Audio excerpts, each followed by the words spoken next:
Selamat pagi Bapak Ibu dan saudara-saudara yang dikasihi dan juga diberkati oleh Tuhan. Ada sukacita ketika kita boleh berjumpa dalam Renungan Pagi edisi Jumat 10 Juni 2022.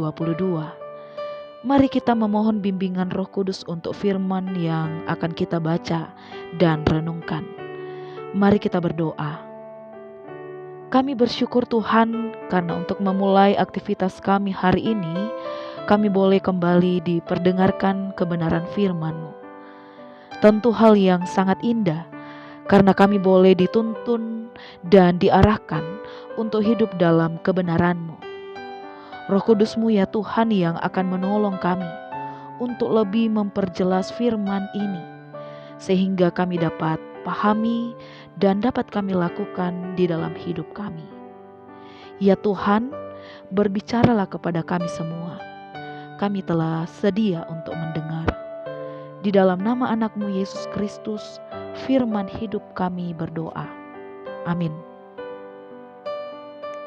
Pembacaan kita terambil dari Yesaya 33 ayat 20-22 yang berbunyi demikian. Pandanglah Sion, kota pertemuan raya kita. Matamu akan melihat Yerusalem, tempat kediaman yang aman, kemah yang tidak berpindah-pindah, yang patoknya tidak dicabut untuk seterusnya, dan semua talinya tidak akan putus. Disitulah kita akan melihat betapa mulia Tuhan kita, seperti tempat yang penuh sungai dan aliran yang lebar. Perahu dayung tidak melaluinya, dan kapal besar tidak menyeberanginya. Sebab Tuhan ialah hakim kita. Tuhan ialah yang memberi hukum bagi kita. Tuhan ialah Raja kita. Dia akan menyelamatkan kita. Demikianlah pembacaan firman Tuhan. Amin. Tema perenungan kita pada saat ini, rasa aman bersama Tuhan. Menurut Abraham Maslow, salah satu kebutuhan manusia adalah kebutuhan akan rasa aman. Jika kebutuhan ini tidak terpenuhi, maka tentu seseorang akan menjalani hidupnya dengan tidak tenang dan damai. Pertumbuhannya secara mental, intelektual, dan kesehatan akan terganggu. Bangsa Israel juga berada dalam keadaan yang tidak aman dan tenang, karena tampaknya ancaman yang mengerikan dari Asyur akan segera terjadi dan menimpa bangsa Yehuda. Tetapi di tengah-tengah kondisi seperti itu, firman Allah memberikan kekuatan dan pengharapan bahwa Allah tidak akan meninggalkan umat-Nya. Yerusalem tempat kediaman yang aman, kemah yang tidak berpindah-pindah, yang patoknya tidak dicabut untuk seterusnya, dan semua talinya tidak akan putus. Inilah janji Allah. Nabi Yesaya memberitahukan bahwa di tengah tantangan berat yang dihadapi Yerusalem, Allah juga akan tampil sebagai penolong, karena Ia adalah Raja dan Hakim sejati.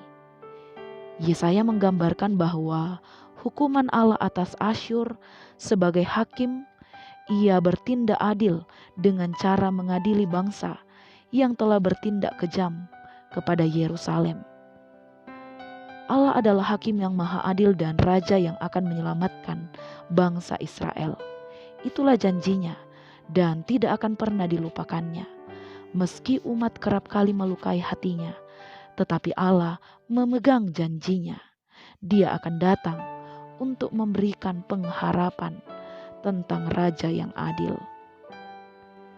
Bapak, Ibu, dan saudara-saudara, di dunia ini tidak ada tempat yang betul-betul aman. Setiap hari kita mendengar berbagai kabar celaka dan bencana, wabah penyakit berbahaya yang menular, tindak kejahatan yang ada di mana-mana, dan segala bentuk perlindungan, pengamanan manusia yang terbatas tidak akan dapat memberi rasa aman yang sepenuhnya dalam diri kita. Namun sekalipun dunia tidak memberi rasa aman, Tuhan yang adalah hakim dan raja akan memberi rasa aman dari setiap kondisi dan persoalan yang kita hadapi. Ingatlah bahwa tidak ada satupun yang lebih tinggi dan lebih berkuasa daripada Tuhan. saat kita bernaung dalam perlindungan Tuhan, maka kita akan benar-benar aman. Terpujilah Tuhan atas firman-Nya. Amin. Mari kita berdoa. Bapa yang baik, kami sungguh bersyukur atas persekutuan melalui renungan pagi saat ini. Bersyukur juga atas firman-Mu yang Tuhan sabdakan bagi setiap kami, yang kembali meneguhkan iman kami, menguatkan kami, bahwa sekalipun dalam dunia ini kami tak mendapat rasa aman, namun kami percaya bahwa hanya di dalam Allah yang adalah Hakim dan Raja yang akan memberikan kepada kami rasa aman yang sejati. Ya Tuhan, dalam kuasa Roh Kudus-Mu, kami akan dimampukan untuk menjalankan aktivitas pekerjaan kami hari ini. Kami bersatu hati mendoakan saudara-saudara kami yang sedang dalam kelemahan tubuh karena sakit penyakit, baik yang ada di rumah ataupun yang ada di rumah sakit. Kiranya Engkau yang menjumpai mereka Tuhan, memberikan pemulihan dan lawatan-Mu, sehingga saudara-saudara kami ini boleh kembali pulih.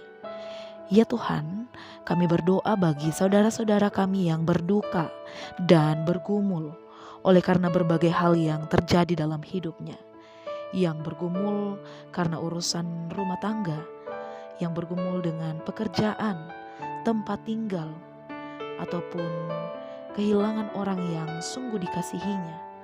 Engkau yang adalah sumber kekuatan dan penghiburan, yang akan terus menguatkan, meneguhkan iman mereka, sehingga dalam keadaan dan kondisi apapun, mereka terus percaya bahwa janji Tuhan akan selalu nyata dalam hidupnya. Berdoa bagi saudara-saudara kami yang ada di Mamuju, karena beberapa saat yang lalu terjadi gempa bumi. Engkau menjaga dan melindungi mereka Tuhan. Terus meyakinkan mereka bahwa kasih Tuhan, perlindungan Tuhan akan selalu nyata dalam hidup mereka. Ketenangan, damai, sejahtera akan Tuhan nyatakan dalam kehidupan mereka. Ya Tuhan, inilah kami dengan segala keberadaan hidup kami. Terimalah doa kami, karena kami berdoa hanya melalui satu nama, yaitu Tuhan kami Yesus Kristus. Amin. Selamat beraktivitas, Tuhan Yesus memberkati.